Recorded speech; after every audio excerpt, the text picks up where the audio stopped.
purchasing three different things. So. Right.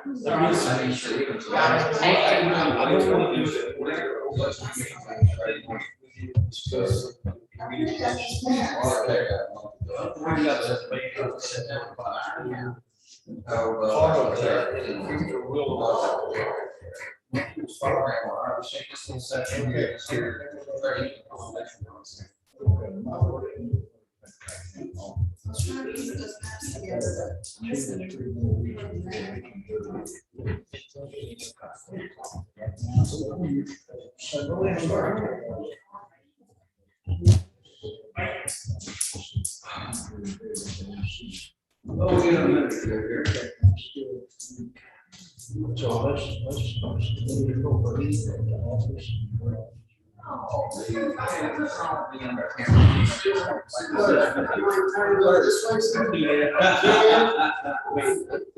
I'm kind of the same with you. Sure. Did you check with Wayne, see if they have a tractor shredder? No. You know, like those- Check with United, because they're working on a tractor. It's almost. Trying to speed them up. All right. Well, someone said it today. Speaking of the shop. Ladies and gentlemen, at this time, we're going to call this special meeting of the Young County Commission to order. This is 30th day of November 2021. Let the record reflect it is 8:30 a.m. We are in the Young County Courthouse in the first floor jury room. We have a quorum of commissioners present established. We don't have anybody that's given us notice and will speak online today. Looking at the online version, there's nobody up there for me, so that's good. Court orders, first order of business, we're waiting on Mr. Holmes to make a small correction to that, he'll be down in a second, so let's go ahead and jump on to number two. Number two is discussion and action on customer service agreement with public services. We have been ordering raw dumpsters from the public for some time, our master service agreement apparently is out of date, so we have to re-up it so that we can put another dumpster over here on the corner and finish that cleanup, have to finish that cleanup for us. So I'd ask you guys to approve the customer service agreement with public services today. Second. Have a motion and a second to approve customer service agreement with public services. All in favor, say aye. Aye. All opposed, any abstention, motion carried. You guys got a corrected version? Wonderful. All right, we're gonna go back to number one, which is discussing our approved contract from Hill County JR Services. Straight pins. There's the change that's made is that make a payment of 35,500 on execution of the contract for imported materials. Okay. So he wants to declare tax.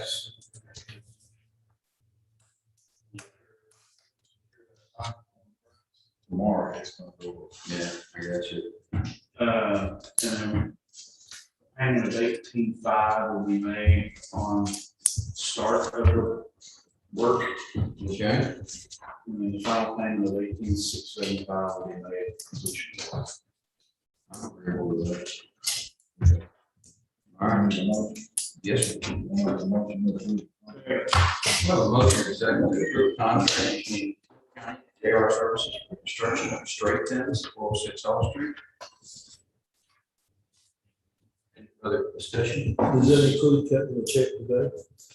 Yes, it's going to be part of that. If they're going to have to change my signature to the contract, I'm not going to let you leave it assigned. That way we'll wrap this up right here. Oh, okay.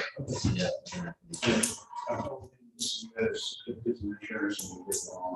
You're going to have to bond before we set the check. Sign all those, get bring it back. Okay, sounds good. Any further discussion? Any good questions? If not, I'll call the question. All in favor, say aye. Aye. All opposed? Any abstentions? Motion carries unanimously. What do you think we just started? I'll know more as soon as I tell me how long it takes to get that much popping. That's gonna be the biggest thing for us to get started. It's a sheriff's office. Probably. Appreciate it. Yeah. And when the holidays coming, it might be till January before they get that much. It's gonna be close to $7. You gonna do that for tomorrow? Yes, I have my days. I have my days. Sometimes. Discussion or action on law enforcement overtime. 8 o'clock. Yes, sir. All right, so gentlemen, here's what we're looking at. We're just clarification of our policy. On paying overtime due to staff shortages. When the sheriff or his designee declares that the department is short-staffed, needs assistance to meet immediate needs, the sheriff may request overtime hours to be paid rather than accrued as comp time. The purpose is to compensate those that cover shifts or parts of shifts for the staffing shortage, and it must be a minimum of 6 hours. To the extent the employee worked the minimum amount of hours to generate overtime, such as dispatch is 40 hours a week, law enforcement is 86 hours bi-weekly, where those things are set up. Work hours worked to cover shift shortages will be paid by the accrued as comp time. Any additional time worked over and beyond what is required to cover the shift shortage will be followed by County's regular necessary payroll policy. That would be comp time. So should an employee cover a shift shortage, not work the required amount of time to generate overtime pay, that's the 6 hours, then the special provision would not apply. Holidays, work, or accrued compensatory time. To be paid, overtime pay must be noted on time sheets and approved from supervision. If no overtime pay is noted on the time sheet, approved compensatory time will be given. And this is a policy worked out between our Chief Deputy Sheriff Department and Auditor and Treasurer's Office. They're asking to memorialize this and approve this clarification of policy and pay overtime due to shift shortages. So, have a motion. We did want to clarify something. We've, just case in point, we have a couple of employees that are jailers that have worked 4.75 and 5 hours, so not the required 6 hours. So those we did not do, even if they're extending their. Just make sure we're all. I just don't want to get in the habit of the nickel and diming of 30 minutes, 45 minutes. It needs to be a full 6 hour shift. I think that's what the commissioners had in mind initially. That's what I had in mind initially. I think that that's fair to the employee. And then, of course, they're still getting compensatory time for the nickel and dime stuff. Yes. We're paying. I don't know if I think that, it's just that overtime is not something we normally budget for. We have some additional funds because it tears the budget up pretty quick. So, all right. Anything further discussion or any further clarification on this policy? We have a motion and a second. I'll call the question. All in favor say aye. Aye. All opposed? Any abstentions? Motion shall carry. All right, that takes us on to number 4, discussion and action on invoices on November 30th, 2021. We have the invoices. Okay. People are saying that we need to approve that payment So- for January services. Yes. All right, so I'll make a motion that we approve invoices to include payment for JR services upon presentation of bond and insurance to Hill County. Second to my motion. Second motion is second. Is invoice in or just invoice? Invoice, no, that's, you can drop yes. All right, I call the question, all in favor, say aye. Aye. All opposed, motion carried. Number 5, I want to preface this with, this is me going after the grant. This is not a project we're going to do if we don't get the grant, but this is me going after the grant. There is a grant at the COG level. They've been trying to find somebody to apply for it. It's not well, anyway. So what the basics of this is the Texas Department of Housing and Community Affairs grant for the Texas Community Resiliency Program. It's a community development block care grant. It's CARES Act, that's what it is. The basics of this is, there's very little that fits in this, but we happen to have a project that might work out well for it, which is taking the fairgrounds and doubling the size of the exhibit, adding on the exhibits building, putting a generator out there and a new commercial style kitchen in there. Because we've used it for emergencies, because we used it for the warming center, we used it during the West explosion, we used it during the pandemic, we used it for food distribution, we used it during Winter Storm Uri. Because we use it on a regular basis, and it does not have a generator backup to it. Increasing the size, another building's undersized already. But in order to do that, it'd be super expensive. You're gonna have to have on the building, increase the air conditioning, increase the electricity, put a huge generator out there. All things that aren't in my budget or my scope of things I need to do in the short term. However, this particular grant would do all of those if we were able to get it. I think it'd be a benefit to the county as a whole. So what I'm asking you guys for is 2 things today. Is one, is to approve a submission of application for that. And number 2 is to request proposals for engineer. Now, under state rules, we don't have to solicit bids for architecture, engineers, and professional services mentioned in the Texas Government Code. However, this is a federal program, and since we adopted the federal rules years ago when we did that project down here, Christian, one of those dams, that nice thing that was so strict. Yeah. I'm shell shocked thinking about it too. Yes. Anyway, under the federal rules, we do have to solicit for architects. We use whoever we want, we have to solicit for them.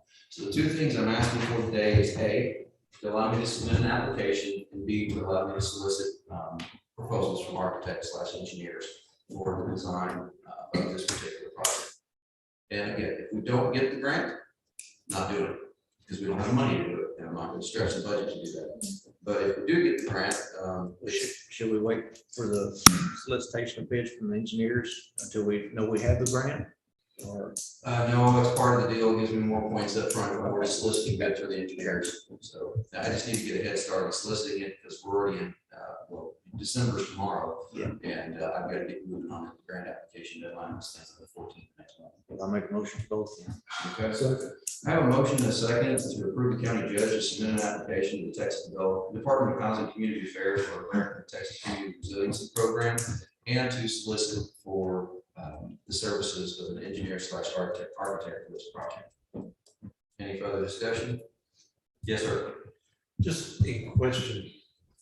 In that construction, could you make that facility where it can be drive-through? Yes, sir. Possibility. So I'm just thinking what we've got going on out there now, looking toward the future, if we had the ability to make that drive-through and still be able to use one section of the fairgrounds of that building, it would make it a lot simpler. Well, there's several things in design conceptually, I think that we can come up with. Again, this is moving fairly quickly, about 3 weeks in on this, and that's it. And 3 weeks ago, I heard first to this, and we're at this point now.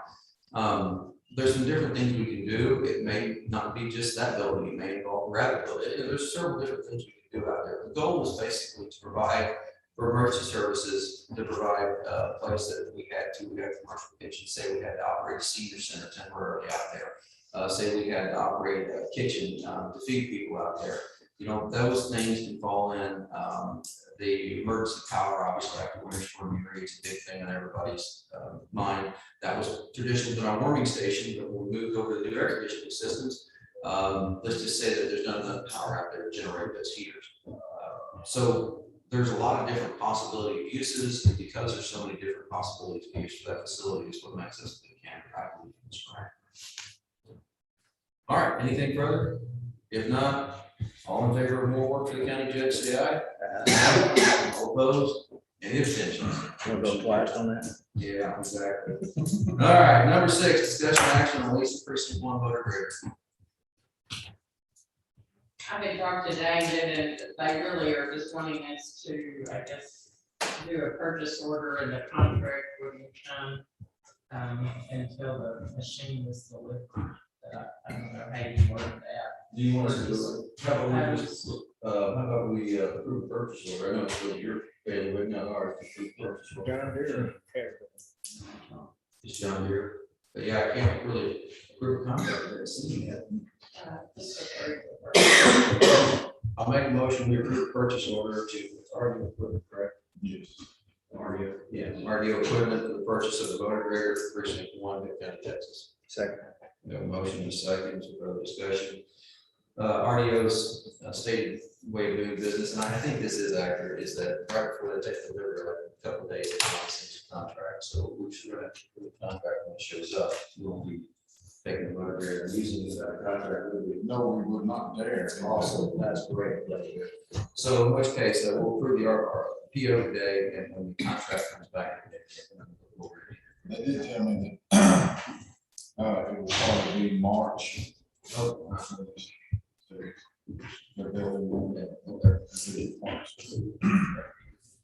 all right, which is, Different ones, right? yeah. It made the value of that jump back on. Yeah. Okay, which case, I'll call a question, all in favor say aye. Aye. All opposed, motion carries. Number 7, reserve record CSD statement of financial position as of 8/31/2021. We have assets of $45,532.95. We have liabilities, which is basic supervision, community correction, diversion target of $30,412.40. We carry fund balances of basic supervision of $408,170.93. as a commentary, I can remember many years ago when that was a negative, so these folks have done a fine job, and I appreciate students' guidance on this. Diversion target of $6,949.62, so total fund balance of $415,120.55, and so total funds and liabilities equal $445,532.95. And I will make a motion to observe and record the CSC statement of financial position as of August 31st, 2021. Second. All right, motion is second. Any further discussion? All right, all in favor, say aye. Aye. All opposed, motion carries. Before we make the adjournment, Friday morning, 8:30, it's elections commission meeting. It'll be in here if anybody's interested. We're going over what we finalized yesterday is the election precinct maps. Next Tuesday will be a regular commissioners board meeting. It'll be on next Tuesday, but I think it's gonna be on next Tuesday. So I want the election commission to recommend that maps to the board when we take action. Other than that, I hope everybody has a safe and wonderful week. Make a motion adjourned. Second. Motion second, and adjourned.